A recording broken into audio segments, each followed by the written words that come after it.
Hello, what's up mga kapisda? At for today's video ay share ko lang sa inyo yung mga guppies ko dito. At bibigyan ko na rin kayo ng tips kung yung mga fry natin ay para hindi nababansot.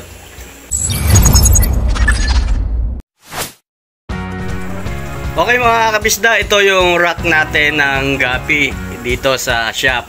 So kung mapapansin nyo, may nilagay lang din kasi ako dito na mga pair, yan, yung mga full gold na guppies. Yan, iba-iba, may ABT, tapos merong mga tiger mosaic. Yan, siguro mga nasa 20 strain yung meron akong guppy dito. So, ang gagawin ko dito ngayon, yan, kung mapapansin nyo, meron na siyang mga fry. Yan. Ang tips ko lang para hindi nababansot yung mga fry natin, tulad nito yung ABT, ang dami na nilang fry, yan. Kaya nababansot sila, so ibig sabihin, yan, ang dami nilang fry, ang liit lang nung lagayan nila. So ang gagawin ko dyan, nag-prepare na ako dito ng mga tab, yan, mga nasa 1 week ng mahigit itong na-stock kong tubig dito, yan, sa mga tab. Yan, medyo malalaki na yung paglalagyan ko dito. Kaya dito hindi na sila mapapansot dahil nga yan, malaki na yung paglalagyan nila. So dito kasi yan, marami na rin mga nag-drop dito. Yan, tulad nito yung ABT. Tapos nga ito yung full gold. Meron ding mga HPB. Yan, halos lahat sila meron ng mga fry. Kaya ang gagawin ko dito, ililipat ko na muna sila doon sa mga tab na na-prepare ko.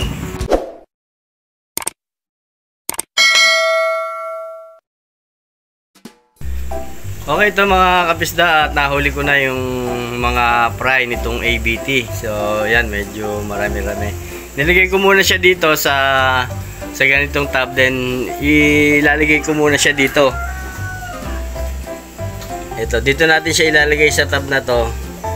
At kailangan i-acclimate muna natin ng at least mga 20 to 30 minutes dahil nga yan, fry pa sila, medyo sensitive pa, para hindi sila ma-water shock.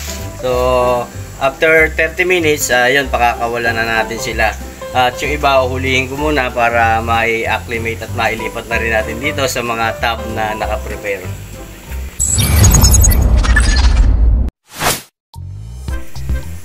Okay mga kapisda, ito at ina-acclimate ko na yung mga ibang fry na galing doon sa mga aquarium. So meron na tayo ditong na i-acclimate na ABT, merong full gold, yan, medyo marami-rami to.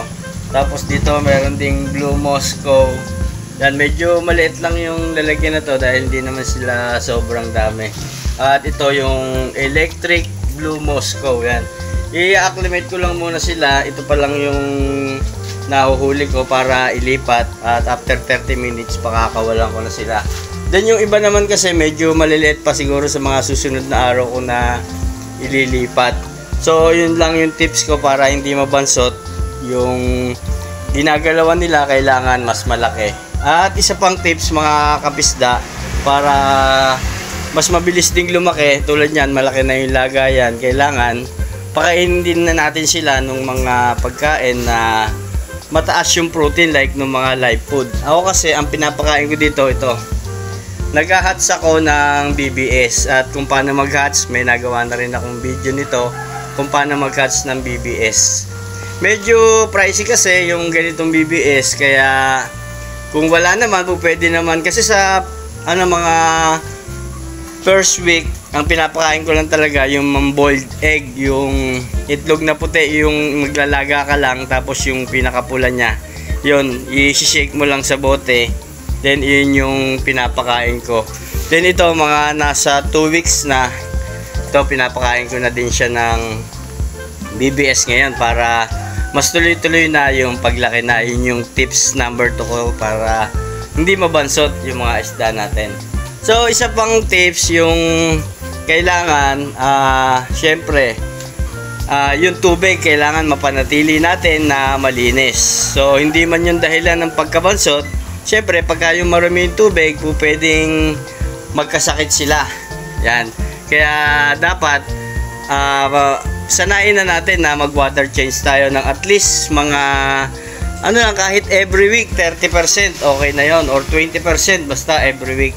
Depende rin naman sa dami ng mga isda natin. Kung masyado na talaga siyang madami, pwede kahit mga 50%. Okay mga kapisda, at i-ano ko na rin muna yung iba. Huhuli pa ako ng ibang mga may mga fry dito, at para ma-acclimate na rin natin dito sa mga tank na to. Hi guys, ako si Jerry ng Jerry's Aquatics. Gumagawa ako ng mga video patungkol sa mga aquarium needs, aquarium hobbies, and peacekeeping. So kung gusto mo ng ganitong mga video, feel free to visit sa channel ko at pakicheck mo na lang yung mga nagawa ko ng video. Okay mga kapisda, at update ko na rin kayo dito sa fry natin ng mga koi. Ito mga kapisda, yung mga fry natin ng koi fish. So yan, kung makapansin nyo, medyo lumalaki na sila. Kaya lang ang problema ko dito ngayon, kung saan sila ililipat at kung paano sila ililipat. Kasi nga 75 gallon lang to, sobrang dami nila dito, hindi sila masyadong makakalaki. So kailangan siguro makagawa ako ng trapan para mas mabilis na rin silang lumaki dito. Ganon din yung sa agape, ganon din yung sa fry ng koi fish natin pagka hindi natin sila inilipat sa mas malaking lagayan. So yun nga, mapipigil yung paglaki nila, mababansot. Kaya yun, i-update ko na lang din kayo kung paano ko ililipat at kung saan ko ililipat yung mga fry nitong koi fish natin.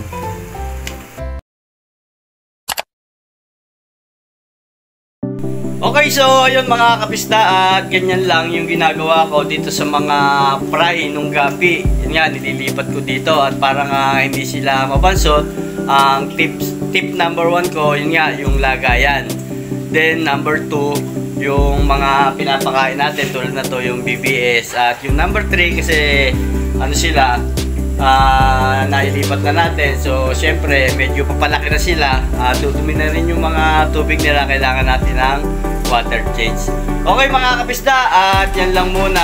At kung may mga comment kayo ay yun, i-comment nyo lang dito sa ibaba at sasagutin natin yan. Sabi ko nga, ito ay base lamang sa mga na-experience ko at yung iba mga na-research ko na rin, yung mga napag-aralan ko. At meron pa nga palang isang importante, lalo na sa mga newbie. Yun, kung bibili ka ng isda, halimbawa ito yung mga gapi, sure mo muna na kahit papano ay meron kang konting kaalaman about dun sa pag-aalaga ng gapi, para hindi yung basta bibili ka lang tapos hindi mo na alam kung ano ba yung dapat na gawin para sa kanila. Hindi rin naman kasi pwede na bibili ka tapos yun na. Siyempre marami pa rin yun nga, dapat pag-aralan kung paano sila mapalaki at kung paano sila maalagaan. Kailangan merong knowledge about dun sa pag-iisda bago ka bumili ng kung ano yung gusto mong alagaan. Okay mga kapisda, hanggang dito na lang muna. Kita-kits na lang sa mga susunod na video. At kung bago ka pa lang ay huwag mo na kalimutang i-subscribe at pinutin ang notification bell para ma-update ka sa mga susunod ko pang mga video. Okay mga kapisda, happy peacekeeping! Bye-bye!